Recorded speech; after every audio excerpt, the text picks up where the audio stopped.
seorang lelaki misterius terbangun dari siuman setelah mengalami kondisi koma cukup lama. Aileen, seorang mahasiswi kedokteran, merawat sang pemuda dengan telaten. Ia ditemukan terdampar dalam kondisi sekarat dan terdapat luka tembakan di kepala. Aileen memberi nama pemuda tanpa identitas dan hilang ingatan itu dengan nama Ismail. Ketika hubungan keduanya mulai dekat, tanpa disadari, nyawa Ismail justru terancam. Banyak pembunuh yang menginginkan kematiannya. Aileen pun terseret pusaran masalah yang dihadapi Ismail. Jangan lupa subrek sama tombol ring. Di awal cerita kita akan diperlihatkan sebuah kehidupan di sebuah penjara, di mana di dalam penjara itu ada seorang tahanan mafia dengan julukan Hill of Father, atau yang bisa kita sebut dengan nama Mr. Lee. Mr. Lee bisa mendapatkan julukan itu dikarenakan dia suka mengadopsi seorang anak dan mendidik dengan keras agar mampu bertahan hidup. Ketika dewasa, anak didik Mr. Lee akan bekerja padanya dan menjadi pengikutnya. Tidak semua anak yang dia culik akan menjadi pengikutnya. Hanya yang mampu bertahanlah yang dapat bekerja padanya.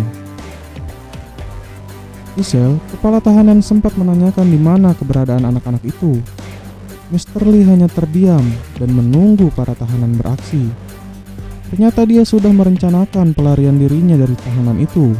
Mr. Lee juga memberikan suplai senjata kepada para tahanan untuk melancarkan aksinya. Ambil senjata, kalian bebas. Mr. Lee yang cerdas berhasil meloloskan diri. Sementara itu seorang nelayan menemukan sosok Ismail terdampar di pinggir pantai. Setelah 2 bulan perawatan, Ismail siuman dari komanya. Akibat luka tembak di kepalanya, Ismail kehilangan ingatannya. Bahkan namanya pun dia tidak dapat mengingatnya.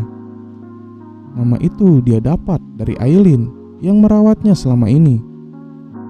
Selama pemulihan, Ismail mencoba mengingat sesuatu. Namun hanya terdapat bayangan orang-orang yang terakhir dia lihat tanpa dapat mengenalinya. Sedangkan Mr. Lee, dia kembali menjalankan bisnis gelapnya setelah dia bebas. Namun kelompok mafia lain datang dan komplain kepada Mr. Lee. Mereka mengeluhkan senjata api yang dijual oleh Mr. Lee itu buatan Cina, dan barang haram yang dijual Mr. Lee kualitasnya tidak sebagus dulu. Dan ketua mafia dari kelompok itu ingin memutus bisnis dengan Mr. Lee. Bahkan dia bermaksud menghabisi nyawa Mr. Lee untuk mendapatkan popularitas. Tapi Mr. Lee tidak sebodoh itu. Anak didik Mr. Lee menghabisi anak buah mafia itu satu persatu. Mr. Lee juga mengeksekusi ketua mafia itu dan mencoba senjata buatan Cina yang dikeluhkan oleh mereka. Saat akan menghabisi para mafia itu, salah satu komplotan membocorkan informasi kepada Mr. Lee. Informasi itu berkaitan dengan ditemukannya Ismail. Kemudian Mr. Lee mengirimkan pemberi informasi itu ke rumah sakit. Di rumah sakit, dia berusaha mencari informasi keberadaan Ismail kepada Aileen. Bahkan memaksa Aileen untuk berbicara.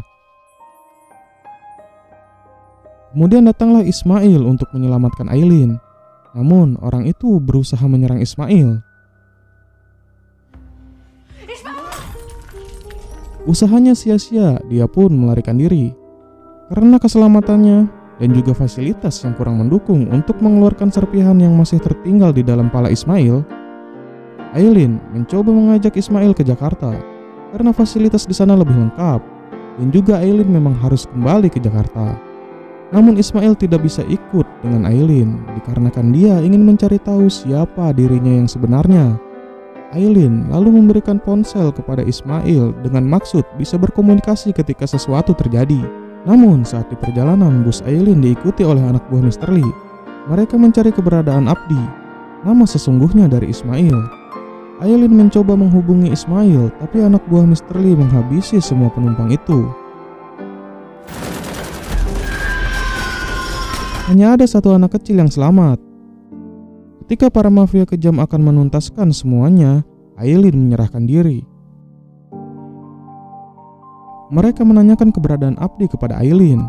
Lalu Aileen menjawab bahwa Ismail alias Abdi tidak ikut dengannya.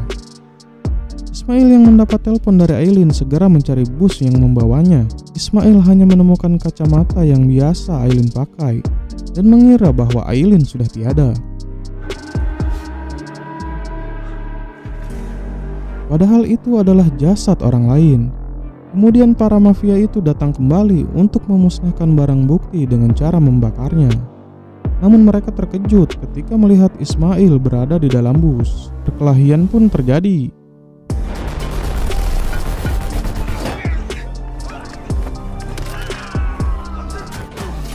Saat keadaan terdesak, Ismail hampir ditembak oleh mafia. Namun ayah angkatnya yang menyelamatkan Ismail terdampar terkena timah panas.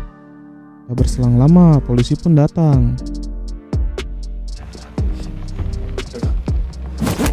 Sedangkan Aileen dan anak kecil itu dibawa oleh mafia itu ke suatu tempat.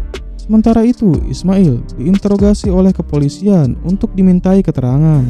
Namun polisi itu sudah mengetahui siapa sebenarnya Ismail. Polisi juga paham atas hilangnya ingatan Ismail. Polisi menjelaskan dengan maksud agar ingatan Ismail kembali, bahwa Mr. Lee biang keladi dari semua masalah itu. Dia menculik anak kecil di pulau itu lalu mendidiknya menjadi mafia kejam.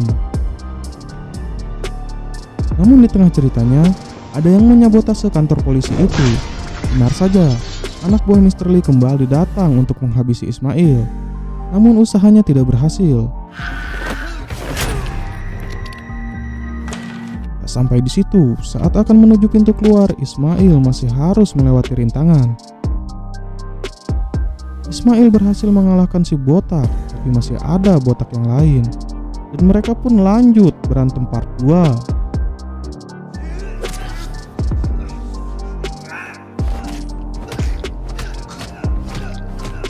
Sementara di tempat Aileen, Mr. Lee datang menghampirinya dan menelpon anak buahnya agar tidak menghabisi nyawa Abdi. Namun yang mengangkat telepon itu adalah Ismail alias Abdi. Mr. Lee lalu meminta Abdi untuk datang ke tempat Aileen. Lalu Mr. Lee Sherlock ke ponsel itu. Ismail pun mulai mencari lokasi itu. Ketika menemukan sebuah sumur, ingatan Ismail sedikit pulih. Dia pun dapat mengingat kejadian itu. Kemudian Ismail bertemu dengan sahabat lamanya. Dia mengingatkan untuk pergi dari tempat itu. Tapi Ismail tetap harus menyelamatkan Aileen yang sudah pernah menyelamatkan hidupnya. Untuk bisa menyelamatkan Aileen, Ismail harus kembali bertarung.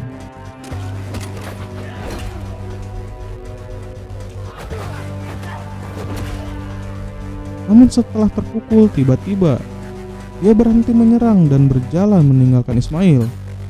Ternyata dia sudah tewas. Kemudian datang teman wanitanya dan menyerang Abdi. Abdi menyuruh Rika menunjukkan jalan, tapi Rika malah menyerang Abdi. Dan terjadilah pertarungan antara Abdi dan Rika. Abdi memenangkan duel itu dan dia tidak ingin ada lagi nyawa yang dia renggut. Namun Rika sengaja membuat Abdi menyerangnya untuk menebus kesalahannya di masa lalu. Setelah itu Abdi menelpon Mr. Lee dan dia sudah kembali menemukan ingatannya. Namun Aileen mendapatkan perilaku tidak senonoh dari anak buah Mr. Lee. Aileen mencoba melawan dan dibantu oleh anak kecil itu. Kemudian mereka berdua mencoba keluar dari tempat itu. Tapi Aileen kehabisan peluru dan tersudut. Kemudian tanpa diduga Abdi datang. Tapi Aileen malah menodongkan sajam dan marah kepada Abdi. Karena Abdi adalah salah satu komplotan mafia itu. Namun Abdi menjelaskannya bahwa dia melawan dan tidak ingin menjadi anak buah Mr. Lee. Tiba-tiba datang Mr. Lee dan menyerang mereka berdua. Ismail alias Abdi pada akhirnya harus bertarung dengan ayah angkatnya. Tapi Mr. Lee mencoba melarikan diri. Namun Ismail mengejarnya dan melanjutkan pertarungan itu di luar. Ismail berhasil menyudutkan Mr. Lee. Tapi Mr. Lee tidak menyerah begitu saja. Saat Mr. Lee mencoba membunuhnya, Aileen menarik tubuh Ismail dan dia selamat meski dengan luka yang cukup banyak. Oke teman-teman, itu tadi alur cerita film Headshot. Jangan lupa like, komen, dan subscribe. Mohon maaf apabila ada salah kata atau artikulasi yang kurang jelas. Saya LTG ya gitu deh, pamit undur diri.